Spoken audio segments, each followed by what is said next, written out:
All right. Hi, Nancy. My name is Abraham. I'm a student physical therapist here at Clark, and it sounds like you got referred to us from a doctor for some shoulder pain and stiffness. Is that correct? Yes, that's correct. Okay. How long has this pain and stiffness been going on?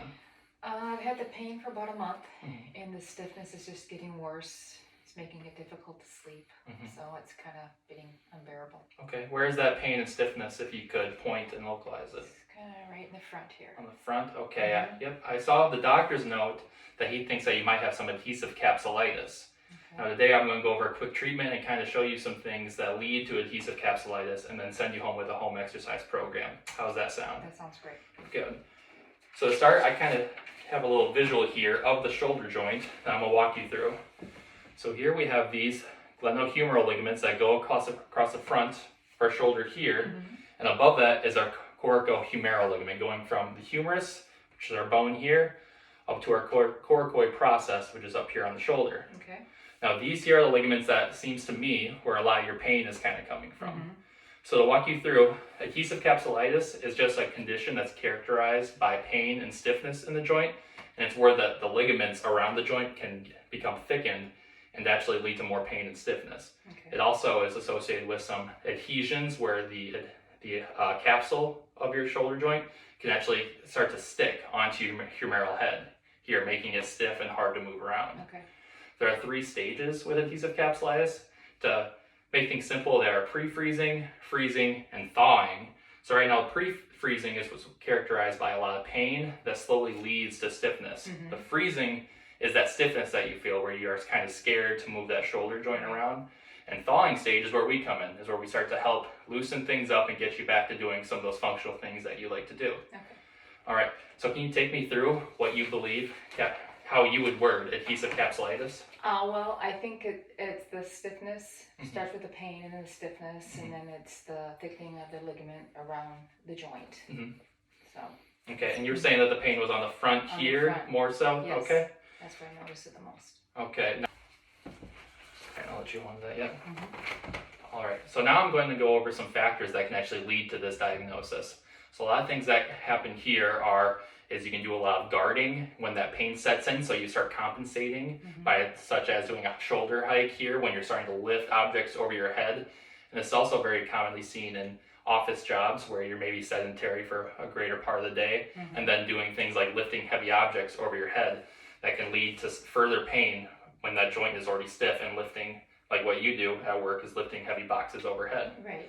Yeah, what are some things that you think kind of led to this diagnosis? I do sit at a desk most of the day, so I'm very sedentary, but I do have to take some bigger boxes and lift them onto a shelf in the storage closet, and that is overhead. And I do notice that I kind of do this to help get the box up there, because it is painful. Yep, trying to avoid that pain. Okay, good. All right. So now I want to go over some factors that can kind of help you avoid further irritating your shoulder joint during your day-to-day. So to start, do you take any pain medication like ibuprofen during the day? I do. I take it at night, but then I take it again during the day because of the pain. Okay. So taking the ibuprofen during the day can actually do something called masking the pain. And what that can cause us to do is to do certain motions or activities that can actually further injure or irritate that shoulder joint. So I definitely would recommend it taking at night if you are having trouble sleeping with it. But it is kind of nice to kind of monitor that pain during the day. It's nice to know when our body is experiencing pain so that we can work our way through it and kind of have a good baseline to go and see if we are getting better. All right. Then also another thing to kind of focus on to avoid further irritating your shoulder would be to, when you're doing those lifts at work, to really focus on your body alignment and your, more specifically like your shoulder alignment and the movement that you were doing when you're lifting those objects. So maybe instead of hiking out your shoulder here, you can think about lifting more with your trunk and getting the box under yourself more and using your offhand more to kind of assist you. So just really thinking about proper alignment of that shoulder joint. Another factor we can do is just posture. A lot of people who have a desk job or working in an office tend to have kind of this rounded over posture here with their shoulders when they're typing or working on their desk.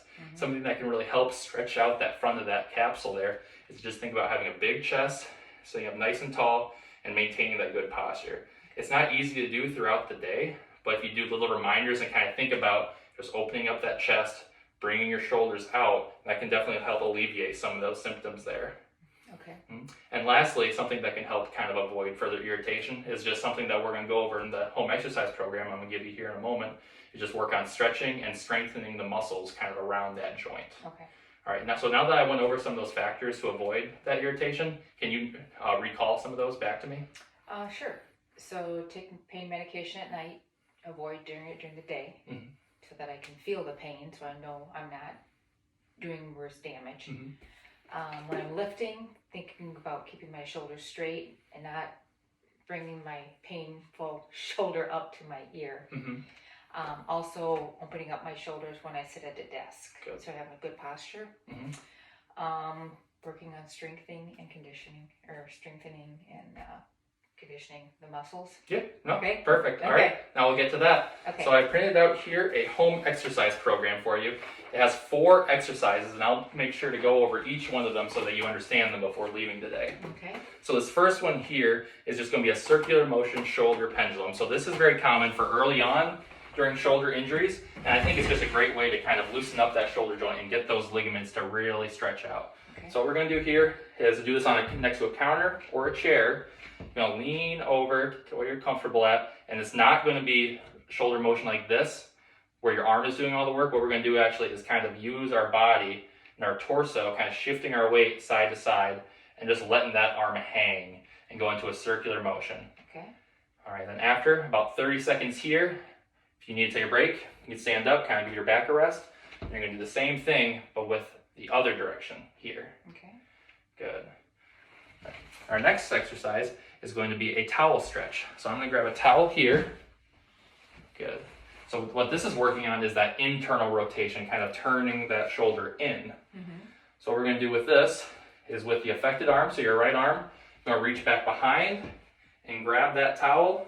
And with your left arm, you're going to reach up above until you start to feel a stretch on the front of your shoulder here. All right, I'm going to have you hold that for about 10 to 15 seconds. And you're going to relax. And go again. Okay. Good. So we're going to do about 5 reps of those before taking a break and then doing another set. Okay. The third exercise is going to be a seated external rotation using a pole. So what's nice about this exercise is that you can kind of use your offhand, so the left arm, to kind of assist with that motion. So a lot of times external rotation is the thing that's really hindering people with adhesive capsulitis, specifically just because all these ligaments here on the front, which you are seeing issues with, really tighten up and can cause some pain. So what this lets us do is use that offhand to push that arm out and externally rotate that shoulder. And what you want to be careful here is that you're not letting that elbow kind of fly out. You want to make sure that you keep your elbow tucked in.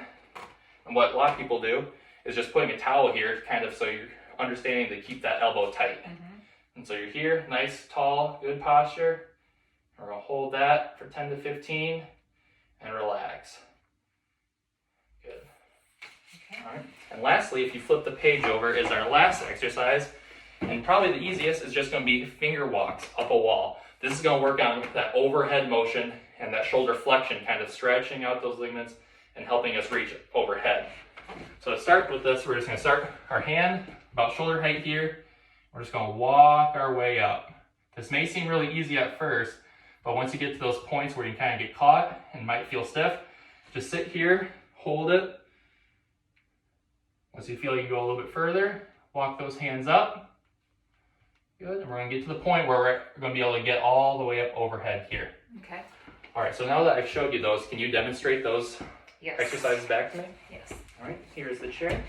Okay, so just bend over and use my body to rotate. Yes. Good. Yep, just let that arm hang. All right. And backwards, right? Yep, so about 30 seconds each direction. Okay. Good. All right, now the next one you can show me is the towel stretch. Okay. So bad arm behind. There you go, affected arm back. Okay. Good, yes, looking for that stretch right here in the front of the shoulder. Are you feeling that? Good. So you'd hold that for 10 to 15 seconds. Okay. Good. All right.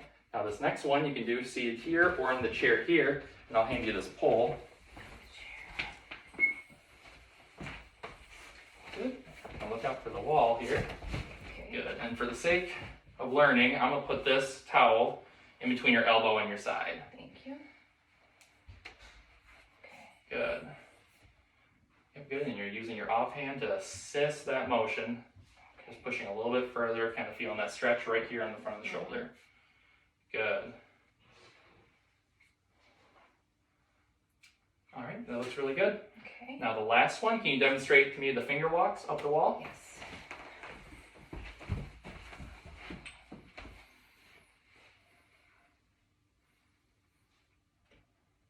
Good. It's really important to focus on not letting that shoulder hike up like what tends to happen when you lift things overhead. Mm-hmm. Think it, just like everything, nice posture, shoulders back with a big chest.